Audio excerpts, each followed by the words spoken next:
అండి. ఆత్మ విద్యా విలాసం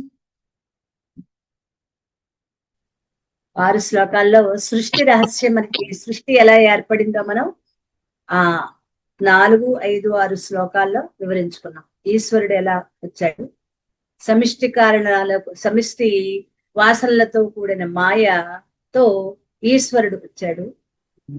సమిష్టి కారణ శరీరంతో ఈశ్వరుడు, సమిష్టి సూక్ష్మ శరీరంతో బ్రహ్మదేవుడు వచ్చాడు. పంచభూతాల యొక్క తామసికాంశాల పంచీకరణంతో ఈ స్థూల శరీరాలు, మొత్తం జీవులన్నిటికీ కూడా స్థూల శరీరాలు, ఈ ప్రపంచం ఏర్పడింది. ఇంతవరకు మనకి అర్థమైంది కదండి. స్థూల భూతాల యొక్క కలయికతో స్థూల దేహాలతో కూడిన జీవుళ్ళు ఏర్పడ్డారు. అలాగే జీవుళ్ళు అనుభవించడానికి వీలుగా నామరూపాలతో కూడిన విషయ ప్రపంచం కూడా ఏర్పడింది. ఈ జీవుళ్ళు శబ్ద, స్పర్శ, రూప, రస, గంధ అనే విషయాలతో కూడిన ఈ నామరూప జగత్తుని వాడుకోవాలన్నా, అనుభవం పొందాలన్నా జడమైన దేహ ఇంద్రియ మనోబుద్ధులకి అవకాశం లేదు. ఇవి జడము, కదలికలు లేనివి. వీటికి చైతన్యం కావాలి. అందుకే సర్వవ్యాపక చైతన్యం ఈ జీవులలో ప్రవేశించి, అంతటా ఉన్న పరమాత్మ చైతన్యం ఈ జీవులలో ప్రవేశించి దేహం, ఇంద్రియాలు, మనోబుద్ధులు అన్నిటినీ కూడా చైతన్యం చేసింది. దీంతో జీవుళ్ళు ఈ ప్రపంచాన్ని అనుభవించడం మొదలుపెట్టారు. ఈ విధంగా పరమాత్మ దేహేంద్రియ మనోబుద్ధులనే ఉపాధులతో చేరి, దేహము, మనస్సు, బుద్ధులు, ఇంకా ఇంద్రియాలతో చేరి ఆ ఉపాధులతో తాదాత్మ్యం పెట్టుకుని తిరిగి తాను జీవుడయ్యాడు. దేవుడు కాస్త జీవుడయ్యాడు. ఈ జగత్తుని ఇదే సత్యం అనుకుంటూ ఇందులో సుఖభోగాలు వెతుక్కుంటూ ఉన్నాడు. ఎప్పుడైతే పరమాత్మ ఈ దేహేంద్రియ మనోబుద్ధుల్లో ప్రతిబింబించి వాటితో తాదాత్మ్యం పెట్టుకున్నాడో, దాంతో అతని స్వరూపాన్ని, స్వభావాన్ని అన్ని మరిచిపోయాడు. విస్మృత్య సత్య సుఖబోధ స్వరూపం. యథార్థంగా పరమాత్మ అన్ని కాలాలలో ఒకే ఒక విధంగా, ఏ మార్పులు లేకుండా, జనన మరణాలు లేకుండా ఉండే సత్స్వరూపం. కాలాలు లేవు, ఏ కాలాలు లేవు, గుణాలు లేవు, రూపం లేదు, నామం లేవు, ఏమీ లేని సత్స్వరూపం. సర్వాన్ని తెలుసుకునే చిత్ జ్ఞానస్వరూపం. అంతేకాదు పరమాత్మ అఖండ ఆనంద స్వరూపం, ఏకరసమైన దుఃఖరహితమైన సుఖస్వరూపం. కాబట్టి ఆనందం కోసం, సుఖం కోసం పరమాత్మ ఏ వస్తువుల కోసం కాని, భోగాల కోసం కాని, విషయాల కోసం కాని పరిగెత్తాల్సిన, అసలు బయటకు వెళ్లే అవసరమే లేదు. అయితే పరమాత్మ తానుగా ఉండకుండా ఈ ఉపాధులతో చేరి, ఈ దేహము, మనసు, బుద్ధి, ఇంద్రియాలతో చేరి ఉపాధుల తాదాత్మ్యంతో తనను తాని మరిచిపోవటం వల్ల, తాను అఖండ ఆనంద స్వరూపుడు అని మరిచిపోవటం వల్ల ఇప్పుడు ఆనందం కోసం బయటికి తొంగి చూస్తున్నాడు. ఎక్కడికి? విషయ ప్రపంచంలోకి తొంగి చూస్తున్నాడు. విషయ వస్తువుల వెంటపడి వాటి కోసం అదులు చాస్తూ జీవుడై సకల దుఃఖాలలో మునిగిపోయాడు. తనను తాను మర్చిపోయి జీవుడైపోయాడు. ఈ తాదాత్మ్యం వల్ల అస్త్ర వివేకలేశ పూర్తిగా వివేకాన్ని కోల్పోతున్నాడు. బుద్ధి కలుషితమైపోతోంది, దానితో జ్ఞానం కప్పివేయబడింది. అందుకే తాను ఎప్పుడూ ఉండాలి, అందరికన్నా గొప్పగా ఉండాలి, కీర్తి ప్రతిష్టలు సంపాదించాలి, బాగా ధన సంపాదన చెయ్యాలి, ప్రపంచంలోని విషయ వస్తువుల సుఖపడగలనని, నేను, నా వాళ్ళు సుఖంగా, మరింత సుఖంగా ఉండాలి, ఇలా ఆలోచిస్తూ ఉంటాడు. అదే భ్రాంతి, అదే భ్రమ. అలా ఉండటమే భ్రాంతి.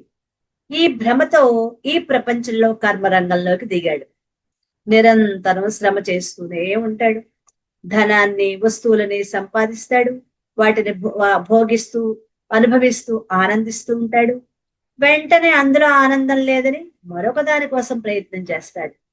తానున్న ఇంటిలో ఆనందం లేదని మరొక ఇంటి కోసం, తానున్న ప్రదేశంలో సుఖం లేదని మరొక ప్రదేశం, తానున్న దేశంలో సుఖం లేదని మరొక దేశం, తాను అనుభవించే వస్తువులతో సుఖం లేదని మరో రకం వస్తువులు, తన వారితో సుఖం లేదని వేరే వారి కోసం నిరంతరం అన్వేషణ సాగిస్తూ ఉంటారు.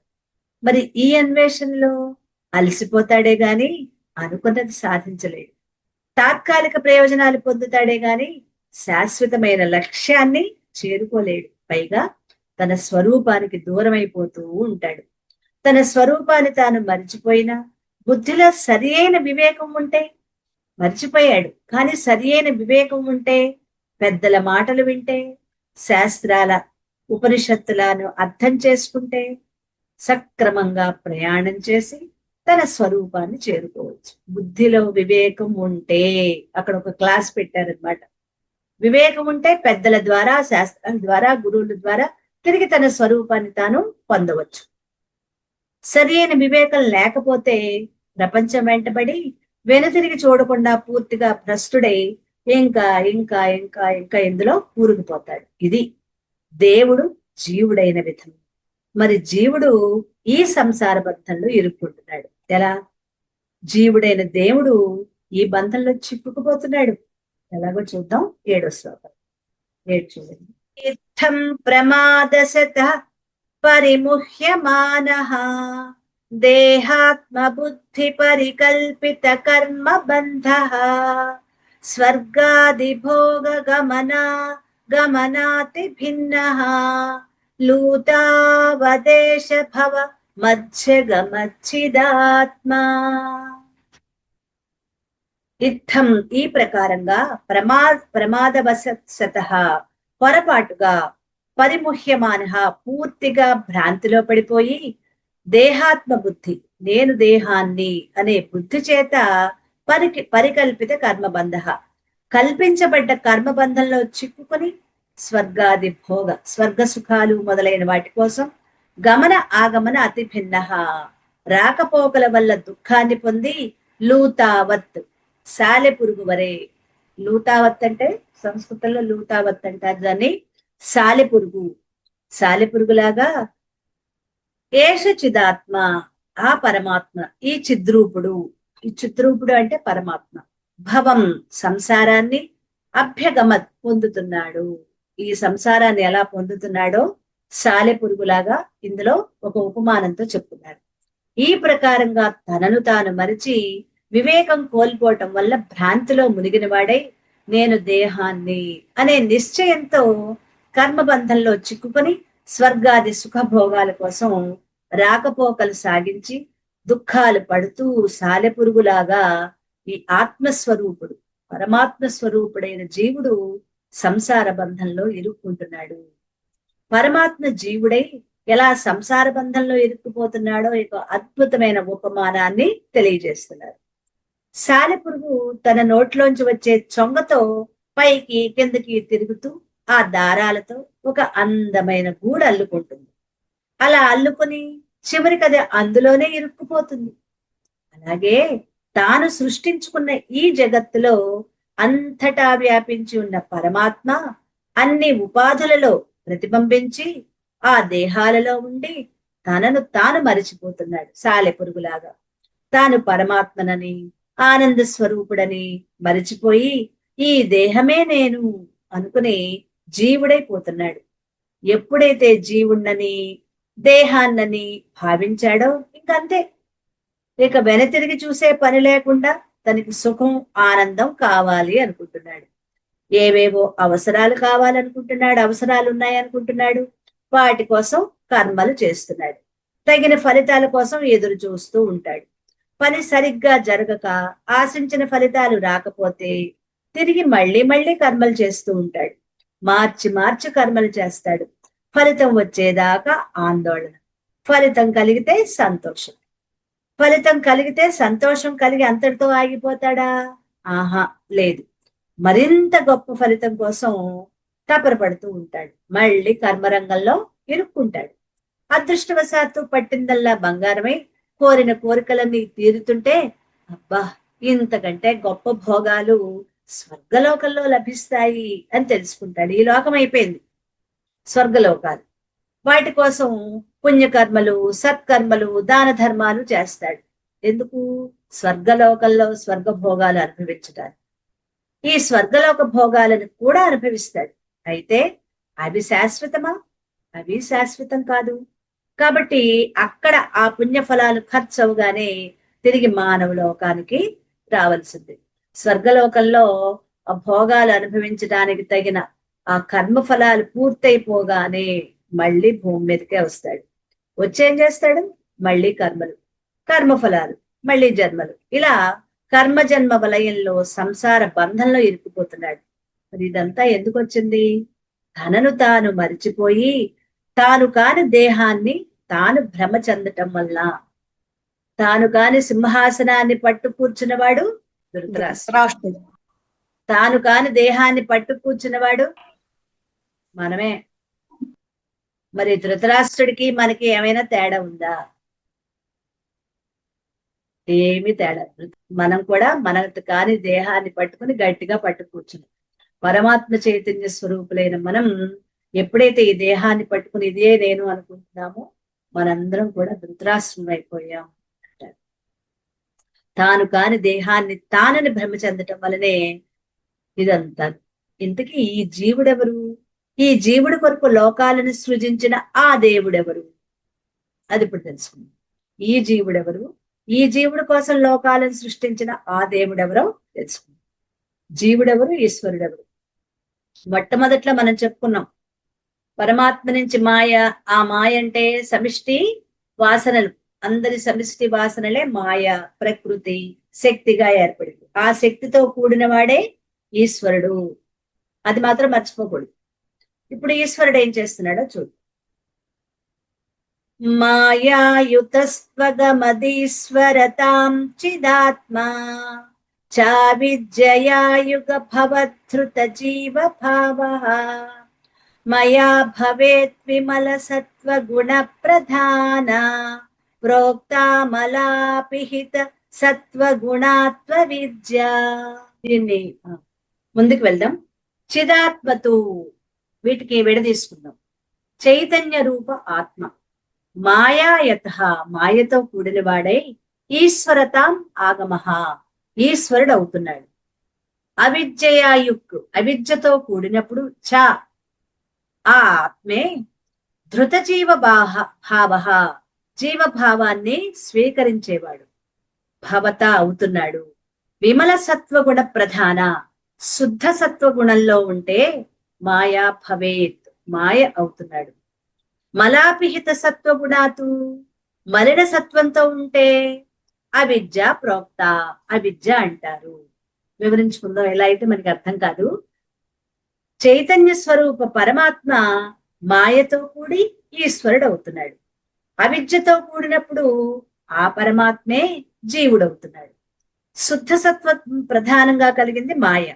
మలిన సత్వంతో కప్పబడ్డ, మలినంతో కప్పబడ్డ సత్వగుణం ప్రధానంగా ఉన్నది అవిద్య. వీటిని వివరించుకుందాం. దీన్ని కొద్దిగా మనం గుర్తు చేసుకుందాం.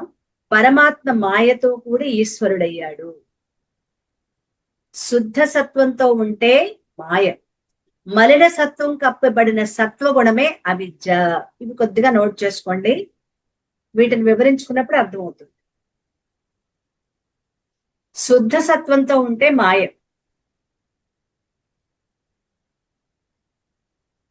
మలినంతో కప్పబడిన శుద్ధ సత్వం, మలినంతో కప్పబడిన శుద్ధ సత్వం, ఇదే అవిద్య. అవిద్య, దాన్ని మలిన సత్వం అని కూడా అంటారు. మలిన సత్వం, అవిద్య అంటే రెండు ఒకటే.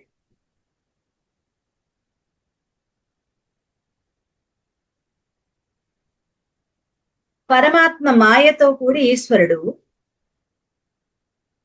ఆ ఈశ్వరుడే సృష్టి చేస్తున్నాడు. పరమాత్మ మాయతో కూడి ఈశ్వరుడు అవుతున్నాడు. అది మనకి ముందు 5వ శ్లోకంలో ఎక్కడ ముందు చెప్పుకున్నాం కదా మనం. పరమాత్మ మాయతో కూడి ఈశ్వరుడయ్యాడు, ఆ ఈశ్వరుడే సృష్టి చేస్తున్నాడు. ఇక్కడ మనం గమనించాల్సింది, జీవుడు పరమాత్మే, ఈశ్వరుడు పరమాత్మే. జీవుడు పరమాత్మే, ఈశ్వరుడు పరమాత్మే. జీవుడు ఎలా అయ్యాడంటే, అవిద్యతో కూడిన పరమాత్మ జీవుడయ్యాడు, అవిద్యతో కూడిన పరమాత్మ జీవుడయ్యాడు. జీవుడు దేవుడు జీవుడు ఎందుకు అవుతున్నాడు? ఎందుకు ఇక్కడ ఇరుక్కుపోతున్నాడు?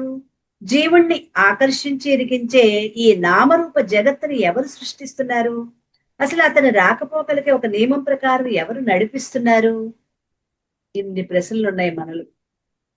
దానికి వివరంగా చెప్తూ, పరమాత్మ ఎప్పుడు నిశ్చలంగా, నిత్యంగా, నిర్వికారంగా, ఆనంద స్వరూపంగా ఉంటాడు. ఆయనకు సృష్టి చేయాల్సిన అవసరం అస్సలు లేదు. ఆయన అకర్త.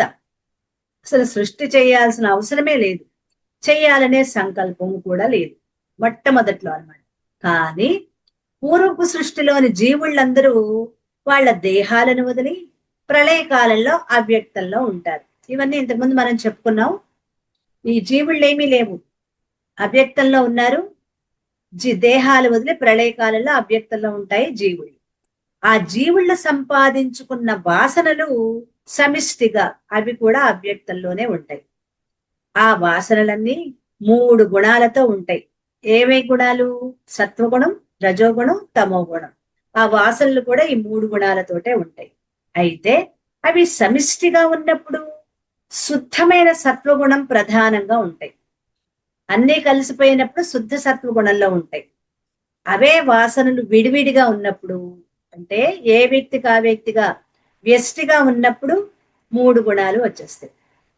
రజస్తమో గుణాల వల్ల మలినమైన సత్వగుణంగా, రజోగుణం తమో గుణం రెండిటిది కలిసి మలినమైన సత్వగుణంగా ఉంటుంది. కొద్దిగా వివరించుకుంటారు ఇక్కడ.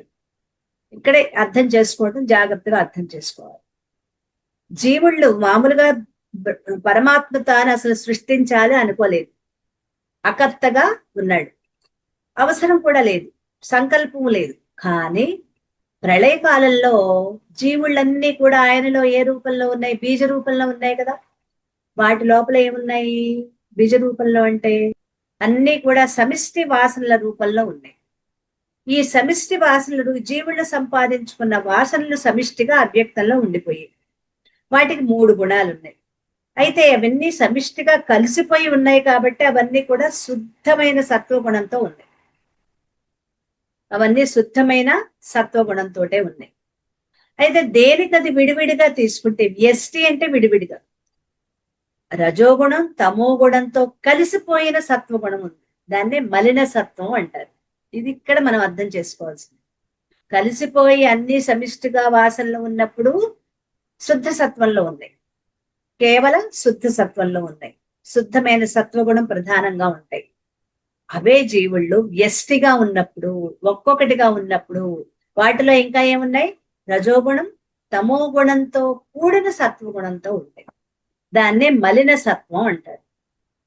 ఇంతవరకు అర్థమైందా? సమిష్టిగా ఉన్నప్పుడు శుద్ధ సత్వం, వ్యష్టిగా ఉన్నప్పుడు రజోగుణం తమో గుణంతో కూడిన సత్వగుణం, దానినే మలిన సత్వం అంటారు. శుద్ధమైన సత్వగుణం ప్రధానంగా ఉన్న సమిష్టి వాసనలకి ఇంకొక పేరు మాయా.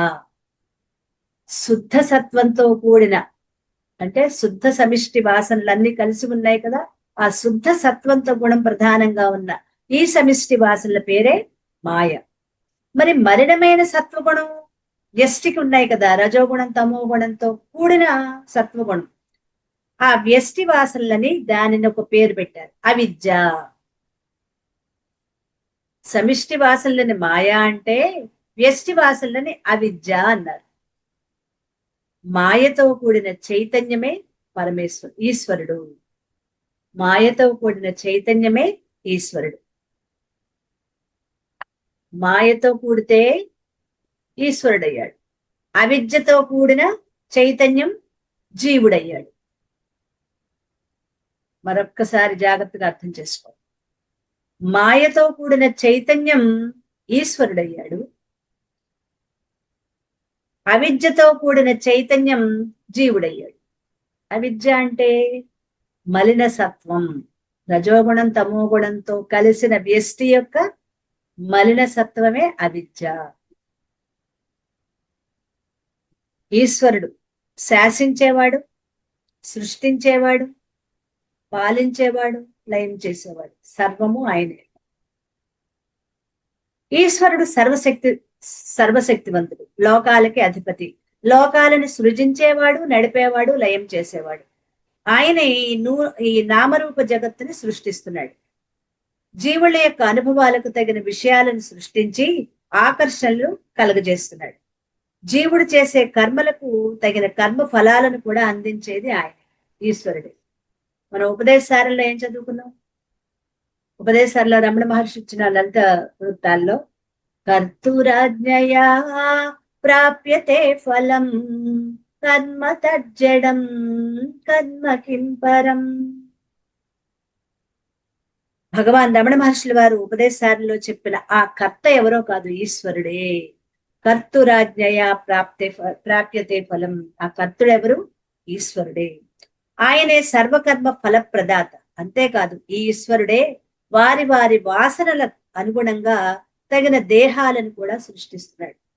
వ్యష్టి వాసనలకు అనుగుణంగా వాళ్ళ దేహాలు కూడా సృష్టిస్తున్నాడు. పరమాత్మ చైతన్యం సర్వత్రా వ్యాపించి ఉంటుంది కాబట్టి ఆ దేహాలలో కూడా ఉంటుంది. పరమాత్మలో కూడా, ఆ దేహాలలో కూడా పరమాత్మ చైతన్యం ఉంటుంది. అదే దేహాలతో తాదాత్మ్యం చెంది తనను తాను జీవుడుగా భావించుకుంటాడు. అన్ని దేహాలలో తానుగా ఉన్నప్పుడు ఆ దేహమే నేను అనుకోవటమే జీవుడు. ఈ విధంగా దేవుడు కాస్త జీవుడయ్యాడు. దేవుడు అంతటా ఉన్నాడు. దేహాలలో ఉపాధులలో ప్రతిబింబించినప్పుడు అదే నేను అనుకుని జీవుడయ్యాడు. జీవుడైన దేవుడు ఇక్కడ చేసే కర్మల కారణంగా ఆయా లోకాలకు వెళ్ళి కర్మఫలంగా సుఖ దుఃఖాలు అనుభవించి తిరిగి వస్తూ ఉంటాడు. వస్తాడు, వెళ్తాడు, కర్మఫలాలు తెచ్చుకుంటాడు, అనుభవిస్తాడు. అవి అయిపోయిన తర్వాత మళ్ళీ శరీరం వదిలేస్తాడు, మళ్ళీ తెచ్చుకుంటాడు, మళ్ళీ అనుభవిస్తాడు, మళ్ళీ శరీరం వదిలేస్తాడు. ఆ జీవుడు కర్మలు చేయటానికి దేహేంద్రియాలను, ప్రపంచాన్ని సృష్టించింది ఎవరు? ఈ జీవుడు కర్మలు చేయటానికి వీలుగా ఈ ప్రపంచాన్ని సృష్టించింది ఈశ్వరుడు. ఆ జీవుడు కర్మఫలాలు అనుభవించడానికి తగిన సూక్ష్మ శరీరాలు, సూక్ష్మ శరీరం అంటే మనసు, బుద్ధి అన్నమాట. అలాగే స్వర్గలోకాలు సృష్టించింది కూడా ఈశ్వరుడే. ఈ విధంగా కర్మఫలాన్ని అనుభవించే జీవుడు, కర్మఫలాలను అందించే ఈశ్వరుడు, ఇద్దరు ఒకే ఆత్మ చైతన్యం. ఇందాక ఫస్ట్ లో రాసుకున్నాం, ఈశ్వరుడు పరమాత్మే, జీవుడు పరమాత్మే రాసుకున్నామా? కర్మఫలాలను అనుభవించే జీవుడు, కర్మఫలాలు అందించే ఈశ్వరుడు, ఇద్దరు ఆత్మ చైతన్యమే, పరమాత్మే. జీవుడు ఆత్మని తెలియని అజ్ఞానంలో ఉన్నంత కాలం ఈ ప్రపంచం, ఈ జగత్తు సత్యం అనుకుంటాడు. మరి జగత్తును సృష్టించిన ఈశ్వరుణ్ణి కూడా సత్యమే అనుకుంటాడు. ఈ జనన మరణాలు ఇవి సత్యమే అనుకుంటాడు. అజ్ఞానంలో ఉండి ఈ సంసార జనన మరణ చక్రంలో ఇరుక్కుపోతున్నాడు జీవుడు. రాత్రి స్వప్నంలో స్వప్న పురుషుడు ఎలాగైతే అక్కడ జరిగినవన్నీ సత్యం అనుకుని భయం వేస్తే దుఃఖిస్తూ, బాధపడుతూ, భయపడుతూ ఉంటాడు. అలాగే మంచి కల వస్తే ఆనందిస్తూ ఉంటాడు. అలాగే ఈ జీవుడు కూడా కలలో స్వప్న పురుషుల్లాగా సుఖ దుఃఖాలతో మునిగిపోతున్నాడు. సుఖ దుఃఖాలతో ఈ జీవుడు కూడా అదే నిజం అనుకుంటూ మునిగిపోతున్నాడు. మరి దీనికి నిష్కృతి ఎలా? ఎందుకు ఈ భ్రమ? ఎందుకు ఇంత భ్రమ మనకు కలుగుతోంది అంటే, ఒక్కటే అయిన ఆత్మ అనేకంగా ఎందుకు కనిపిస్తోంది? కదలని ఆత్మ ఎలా కదులుతోంది? ఆత్మ ఒక్కటే అని మనకు తెలుసు, ఆత్మ చైతన్యం. ఎందుకు ఇన్ని రకాలుగా కనిపిస్తుంది? అసలు ఆత్మ అంటే కదలదు కదా, అంతటా ఉన్నది కదా, ఎలా కదులుతోంది అని చెప్తూ ఆత్మ చైతన్యం రెండు రకాలుగా విభజించుకుందాం. కర్మఫలాలు అందించే ఈశ్వరుడు, కర్మఫలాలు అనుభవించే జీవుడు. నోట్ చేసుకోండి. టూకీగా ఒక్కసారి మళ్ళీ అర్థమయ్యేటట్లు దీన్ని వివరిస్తున్నాను, జాగ్రత్తగా అర్థం చేసుకోండి. సమిష్టి వాసనలు, ఈ సమిష్టిగా ఉన్నప్పుడు అన్ని జీవుల యొక్క సమిష్టి అంటే అన్ని జీవుళ్ళు కలిగి, అవ్యక్తంలో ఉన్న అన్ని జీవుల యొక్క సమిష్టి వాసనలు శుద్ధ సత్వంలో ఉంటాయి. ఆ శుద్ధ సత్వంలో ప్రధానంగా ఉంటాయి. అవి ఆ శుద్ధ సత్వమే మాయ. ఆ మాయ ఈశ్వరుడితో కలిసి జీవుడు మొత్తం ఈ ప్రపంచాన్ని సృష్టిస్తోంది. ఇది అర్థమైంది కదా.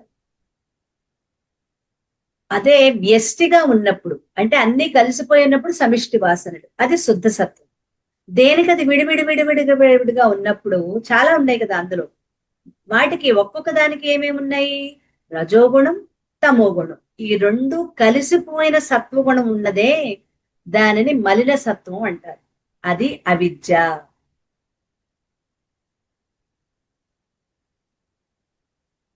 అన్నిటి యొక్క అన్ని సమిష్టి వాసనలతో కూడి ఉన్న శుద్ధ సత్వం ఏమో మాయ, అదే ఈశ్వరుతో కలిపి సృష్టి చేస్తుంది. ఓకే. దేనికది విడివిడిగా ఉన్న వ్యష్టి వాసనలు ఉన్నాయి కదా, దానిలో రజోగుణం ఉంది, తమోగుణం ఉంది, ఈ రెండు కలిసిపోయిన సత్వగుణం ఉంది. దాన్నే మలిన సత్వం అంటారు, దాన్నే అవిద్య అంటారు. ఈ అవిద్యతో కూడిన మలిన సత్వాన్ని జీవుడు అయ్యాడు. మాయతో కూడిన ఈశ్వరుడు సృష్టి చేశాడు, అవిద్యతో కూడిన మలిన సత్వంతో జీవుడయ్యాడు. అదే వ్యష్టి అంటే మూడు గుణాలు ఉన్నాయి, కలిసిపోయి ఉంటే అది మలిన సత్వం, అది అవిద్య, అది జీవుడు. కేవలం అన్నీ కలిపి ఉన్న వాటిలో ఉన్న కేవల శుద్ధ సత్వం మాయగా ఈశ్వరుడుగా ఏర్పడి ఆ ఆత్మ చైతన్యం సృష్టించు. అదే సృష్టి. అంటే ఆత్మ చైతన్యమే ఈశ్వరుడు, ఆత్మ చైతన్యమే జీవుడు, రెండిట్లలో ఉన్నది కూడా ఆత్మ. ఇది మనకు అర్థమైతే చాలు. నెక్స్ట్ ఇంకొక శ్లోకం చూద్దాం. ఇవి కొన్ని చిన్నవిగా ఉంటాయి, కొన్ని పెద్దవిగా ఉంటాయి. చాలా జాగ్రత్తగా అర్థం చేసుకుందాం. ఏక్యోపనేక ఇవ భాతి శరీర భేదాత్ ఆత్మా ఘటాదిగత భేద వసాద్వియద్వత్ దేహేంద్రియాదిషు చలత్సు నిజ ప్రకాశాత్ పూర్ణోపి నిశ్చలతరోపి వికారవద్వత్. దీన్ని వివరించుకుందాం. ఘటాది భేదవశాత్, కుండా మొదలైన వాటి భేదాల వల్ల, వియత్వత్ ఒక్కటే అయిన ఆకాశం, శరీర భేదాత్ శరీర భేదాలను బట్టి, ఏక అపి ఆత్మ ఒక్కటే అయిన ఆత్మ, అనేక ఇవ భాతి అనేకంలాగా ప్రకాశిస్తోంది. పూర్ణ అపి నిశ్చలత అపి పూర్ణము నిశ్చలము అయినప్పటికీ పరమాత్మ ప్రకాశం చలత్సు దేహేంద్రియాదిషు కదులుతుండే దేహేంద్రియాలలో నిజ ప్రకాశాత్ ప్రతిఫలించటం వల్ల వికారవద్వత్ కదులుతున్నట్లుగా, మార్పులు చెందుతున్నట్లుగా అనిపిస్తూ ఉంటుంది. చాలా తేలికైన విషయమే ఇది, మనకు అర్థమయ్యేదే.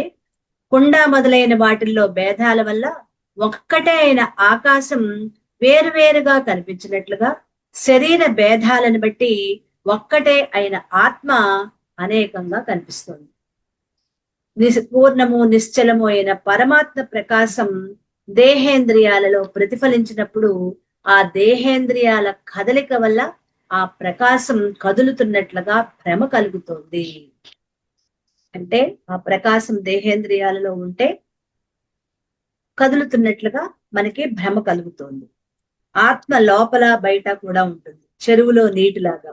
ఆత్మలోని దేహం మాత్రమే కదులుతుంది గాని దేహంలోని ఆత్మ కదలదు. ఒకే పరమాత్మ అన్నింటిలో, అన్ని దేహాలలో ఉన్నాడు. దీన్ని కొద్దిగా నోట్ చేసుకుందాం. ఇది మొత్తం దీని యొక్క సంక్షిప్తం అన్నమాట. అవే అనేక ప్రాణుల దేహాలు, అన్ని దేహాలు అంటే అనేక ప్రాణుల దేహాలు. ఓకే. మనకి ఒక భయం, మనకు ఒక ఇదేంటంటే అనుమానం, పరమాత్మ దేహం లోపలే ఉన్నాడు అని అనుకుంటున్నాం కదా. కాదు, ఆత్మలో బయట కూడా, ఆత్మ లోపల బయట. నిన్నే చెప్పుకున్నాం మనం దీనికి. శరీరం బయట లోపల కూడా, లోపల బయట కూడా ఉన్నది ఆత్మ చైతన్యం. ఎలా? చెరువులో అనేక పాత్రలు నింపి పెట్టిన నీటి పాత్రలు పెట్టినట్లుగా, నీటిలాగా ఈ ఆత్మలోనే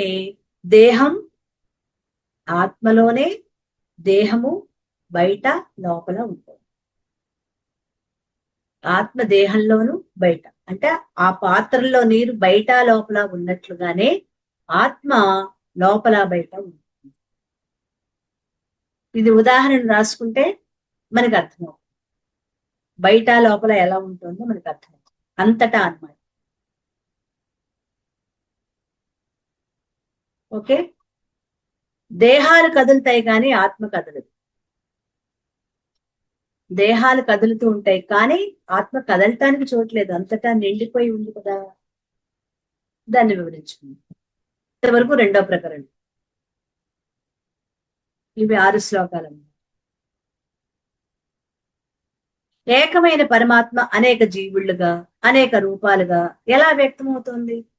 ఒక్కటే పరమాత్మ అంటున్నాడు, ఇన్ని జీవుళ్ళు ఎలా వచ్చాయి? ఏ మార్పులు లేని పరమాత్మ అనేక మార్పులతో వికారాలతో కూడిన జీవుళ్ళుగా ఎలా వ్యక్తమవుతున్నాడు? దానికి సమాధానమే ఈ శ్లోకం. పరమాత్మ నిజంగా పూర్ణుడు, నిశ్చలుడు, ఏ కదలిక లేనివాడు, ఏ మార్పులు ఏ వికారాలు లేనివాడు. ఆయన నిజంగా అనేకంగా మారలేదు, అసలు ఏ వికారాలు లేవు ఆయనలో, ఏ వికారాలకి లోను కాలేదు. ఆకాశం అంతా ఎప్పుడు ఒకటే, ఇన్ని ఆకాశాలు లేవు, ఉన్నది ఒక్కటే ఆకాశం. మరి దానిలో ఏమైనా భాగాలు ఉన్నాయా? భాగాలు లేవు. కానీ వేరు వేరు బకెట్లు, కుండలు, కూజాలు లాంటివి పెట్టినప్పుడు వాటి అన్నింటిలో కూడా, అంటే వాటి వాటి వేరు వేరు కొలతలతో వేరు వేరు ఆకారాలతో ఆకాశం ఉన్నట్లుగా అనిపిస్తుంది.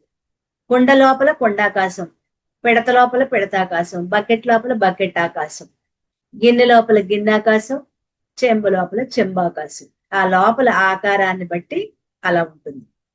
ఈ కుండలు పూజాలు ఉన్నంత వరకు ఆకాశం ముక్కలు ముక్కలై ఉన్నట్లుగా, ఒక్కొక్క ముక్కలో కుండలో పూజాలో పాత్రలో ఉన్నట్లుగా అనిపిస్తుంది. అయితే వాటిని తొలగించినప్పుడు గాని, అవి పగిలిపోయినప్పుడు గాని ముక్కలు ముక్కలు అయిపోయాయి అవన్నీ, బకెట్లు కావచ్చును, కుండలు కావచ్చును అన్ని. అప్పుడు ఆకాశం ముక్కలైపోయిందా? ముక్కలు అవ్వలేదు. కుండ లోపల లోపల ఖాళీ స్థలం అండి, ఆకాశం అంటే ఖాళీ స్థలం. కుండ లోపల ఆకాశం ఉంది, ఖాళీ స్థలం ఉంది. బిందెలో ఆకాశం ఉంది, బకెట్లో ఆకాశం. అవి పగిలిపోయాయి లేదా అవన్నీ తీసేశారు. మరి ఆకాశం వాటితో వెళ్ళిపోయిందా లేదా పగిలిపోయిందా? అవ్వలేదు. అంతా ఒక్కటిగా ఏకంగా ఎప్పటిలాగానే కనిపిస్తుంది. అంటే నిజంగా ఆకాశం ఎప్పుడూ ముక్కలు కాలేదు. కుండలు ఖాళీ పాత్రలు పెట్టినప్పుడు ముక్కలు ముక్కలుగా లేదు, అదే అవి తీసేసినప్పుడు ముక్కలు ముక్కలుగా లేదు. అనేకం అనేకం, అది ఎప్పుడు ఒక్కటే. అది అనేకంగా లేదు, ఉన్నది ఎప్పుడు ఒకటే. అది ఎప్పుడు ఇప్పుడు ఎప్పుడు ఒకటే. అయితే కుండల దృష్టి ఉన్నంత వరకు మాత్రం ఆకాశం అనేకమైనట్లు భ్రమ కలిగింది. రకరకాల పాత్రలు ఉన్నప్పుడు రకరకాలుగా అందులో ఖాళీ స్థలం కనిపించింది, అంతే తప్ప అనేకంగా కనిపించదు. కానీ ఆకాశం అప్పుడు ఇప్పుడు ఎప్పుడు ఒకటే. అలాగే ఒక్కటే అయిన ఆత్మ కూడా శరీరాల యొక్క దృష్టిని బట్టి ఒక్కొక్క శరీరంలో ఒక్కొక్క ఆత్మ ఉంది అనే భ్రమ కలిగినట్లుగా అనేక ఆత్మలున్నాయని భ్రమిస్తాం. కానీ నిజంగా ఆత్మ ఒక్కటే, ఉన్నది ఒక్కటే, ఏకం అద్వయం. అంతే తప్ప దీన్ని బట్టి ఒక్కడే అయిన పరమాత్మ అనేక జీవుళ్ళు అయ్యాడు, జీవుళ్ళుగా అనేకం అయ్యాడు. అంటే అజ్ఞానం దృష్టినే తప్ప పరమాత్మ ఎప్పుడు ఒక్కడే. అజ్ఞాన దృష్టిలో అనేకంగా అయ్యాడు, కానీ అందరిలో ఉన్నా కూడా ఒక్కడే పరమాత్మ. ఇన్ని పరమాత్మలు లేవు, ఉన్నది ఒకటే. అది ఏకం, ఒక్కటే. అద్వయం, రెండోది అనేది లేదు. అద్వయం, ద్వయం అంటే రెండు, లేదు, రెండు లేవు, ఉన్నది ఒకటే. ఎన్ని జీవుళ్ళున్నా, అసలు జీవుళ్లే లేకపోయినా, జీవుళ్ళు ఉన్నా లేకపోయినా పరమాత్మలో ఏ విభాగము లేదు. చూసే వాళ్ళ దృష్టిలోనే అనేకత్వం ఉంది, కానీ పరమాత్మలో ఎన్ని లేవు. ఇక పుట్టిన దగ్గర నుంచి మరణించేంత వరకు జీవుళ్లలో కనపడే మార్పులు, వికారాలు, పెరుగుదల, నశింపు అన్ని కూడా దేహాన్ని బట్టి మార్పులు జరుగుతూ ఉంటాయి. వికారాలే తప్ప పరమాత్మలో అసలు నిజంగా ఏ మార్పులు లేవు. ఈ వికారాలు దేనికి జరిగాయి? దేహానికి. పుట్టినప్పుడు ఎంతున్నాడు? 3. అలా పెరుగుతూ పెరుగుతూ పెరుగుతూ పెరుగుతూ 6 అడుగులు అయిపోయాయి కదా. ఈ మార్పులన్నీ దేహానికే గాని పరమాత్మకి, ఆత్మ చైతన్యానికి ఏమీ ఉండవు. నీటిలో సూర్యబింబం ప్రతిబింబించినప్పుడు నీరు అలలు అలలుగా కదులుతూ ఉంటే అందులోని సూర్యబింబం కూడా కదిలినట్లుగా అనిపిస్తుంది. తొట్టె పూర్వం పెట్టేవారు కదండి, తొట్లు పెట్టేవారు, పెద్ద పెద్ద తొట్ల నిండా నీళ్లు నింపేవారు. గాలి వేసినప్పుడు ఆ గాలికి ఇలా కదులుతూ ఉంటే సూర్యబింబం కూడా అలా అలా కదులుతున్నట్లుగా ఉండేది కదా. కానీ నిజంగా సూర్యుడు కదులుతాడా? నీటి లోపల అలలు కదిలితే సూర్యబింబం కదిలినట్లుగా మాత్రమే అనిపిస్తూ ఉంటుంది. అలా అనిపిస్తుంది. నిజంగా సూర్యబింబం అలాగే ఏ కదలిక లేకుండా ఉంటుంది. కదిలేది నీరు మాత్రమే. అలాగే కదిలే ఈ దేహాలలో ప్రతిబింబించిన ఆత్మ చైతన్యం ఈ దేహాల కదలికలను బట్టి కదులుతున్నట్లుగా అనిపిస్తోంది, కానీ నిజంగా ఆత్మ చైతన్యం కదలదు. ఆత్మ చైతన్యం కదలదు, దేహాలు మాత్రమే కదులుతాయి. ఆత్మ చైతన్యం ఎప్పుడు ఎలా ఉంటుంది? నిశ్చలంగా ఉంటుంది. ఎటువంటి కదలికలు లేక, అసలు కదలటానికి చోటేది? రెండోది ఏదైనా ఉంటే కదలటానికి చోటు ఉంటుంది. ఈ గది మొత్తం అంతా వ్యాపించేస్తున్నాం. నేనే వ్యాపించేస్తున్నాను, కదలటానికి చోటు లేదు. ఈ గదిలో ఎటు కదులుతాం? అలా ఆత్మ చైతన్యం అంతటా నిండిపోయి ఉంది, కదలటానికి అక్కడ చోట్లేదు. అందులోనే ఈ జీవుళ్ళు కదులుతుంది. జీవుళ్ళు కదిలితే ఆత్మ చైతన్యం కూడా కదులుతోందని మనం అనుకుంటాం, కానీ ఆత్మ చైతన్యం కదలదు. అది ఉన్నది ఒక్కటే. ఒక్కొక్క శ్లోకం గురించి ఎంత లోతుగా, చాలా లోతుగా ఈ ఆత్మవిద్య విలాసంలో ఎంత అద్భుతంగా చూడండి, ఎంత లోతుగా చెప్తున్నారు. కదులుతున్న బస్సులో నిశ్చలంగా కూర్చుని నిద్రపోతున్న నువ్వు కదులుతున్నట్లుగా కనిపిస్తుంది, కానీ ఇలా ఊగుతూ ఉంటాం కదా, మనం కదులుతున్నట్లు అనిపిస్తుంది, కానీ నిజంగా కదులుతున్నది బస్సే, నువ్వు కాదు. అలాగే చైతన్యం కూడా కదులుతున్నది ఉపాధులే కానీ చైతన్యం కాదు. ఉపాధులు అంటే శరీరాలు కదులుతున్నాయి, కానీ ఆత్మ చైతన్యం అనేది కదలికలు లేదు. చైతన్యం కదలటానికి అవకాశం లేదు. దీన్ని బట్టి పరమాత్మ ఎప్పుడు ఏకమే, ఉన్నది ఒక్కటే, అనేకత్వం లేనే లేదు. అనేకంగా ఉన్నట్లు భ్రమలో చూసేవాడికి దృష్టి దోషమే కానీ ఆత్మ దోషం కాదు. చూసేవాడి దోషమే తప్ప ఆత్మలో ఏ దోషము లేదు. అలాగే పుట్టటం, పెరగటం, మార్పు చెందటం, నశించటం, ఇవన్నీ దేహం యొక్క మార్పులు, వికారాలు. ఆత్మలో ఇటువంటివి ఏమీ లేవు. ఆత్మకి ఇవి చెందినవి కాదు. దేహానికి మాత్రమే ఈ మార్పులన్నీ ఉన్నాయి, కానీ ఆత్మకి పుట్టటము లేదు, పెరగటం లేదు, కృషించటం లేదు, నశించటం లేదు. ఎప్పుడూ ఒకేలా ఉంటుంది, ఎందుకంటే దానికి శరీరమే లేదు. మార్పులు, శరీరం ఉంటే కదా మార్పులు ఉండటానికి. శరీరమే లేని దానికి మార్పులు ఎక్కడి నుంచి వస్తాయి? అందుకే ఎటువంటి మార్పులు ఉండవు. మరి భ్రమలో ఉన్న జీవుడి గత ఏంటి? వాడి గత ఎప్పుడూ అంతేనా? ఎవడు బంధాలను దుఃఖాలను వదిలించుకోగలడు అంటే, దేవుడు ఈ జగత్తును సృష్టించి ఉపాధుల్లో కూర్చుని జీవుడై తన స్వరూపాన్ని మరిచిపోయి భ్రాంతిలో ఈ జనన మరణ సంసారంలో చిక్కి దుఃఖాలు పడుతున్నాడు. మరి ఎప్పటికీ అతని గత అంతేనా? మార్పు అనేది ఉండదా? తన స్వస్థితిని చేరుకునే ఆనంద సాగరుడిగా ఉండలేడా? ఎప్పుడు ఉండగలడు? ఎలా ఉండగలడు? చైతన్య రూపమైన పరమాత్మ జీవుడుగా మారింది, మళ్ళీ ఆనంద స్వరూపుడుగా ఎప్పుడు మారుతాడు? దానికి 10వ శ్లోకం ఇక్కడి నుంచి 3వ ప్రకరణం మొదలవుతుంది. ఇప్పటికి మనం 2 ప్రకరణాలు చెప్పుకున్నాం, 1, 2, 3. ఈ 3 శ్లోకాలు 1వ ప్రకరణం. 4 నుంచి 9వ శ్లోకం దాకా 6 శ్లోకాలు 2వ ప్రకరణం.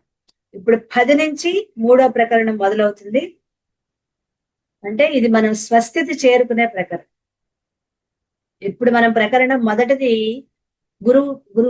గురువుకు సంబంధించిన, జ్ఞానానికి సంబంధించిన ప్రకరణం. రెండవది ప్రపంచం జీవుళ్ళు ఎలా ఏర్పడ్డాయో 2వ ప్రకరణం. 3వ ప్రకరణంలో మనం మన స్వస్థితికి చేరుకునే ప్రకరణం. మనం మళ్ళీ తిరిగి పరమాత్మగా ఎలా ఉండాలి అన్నది ఈ ప్రకరణంలో మనకి వివరిస్తారు. ఇది మనం రేపు చెప్పుకుందాం.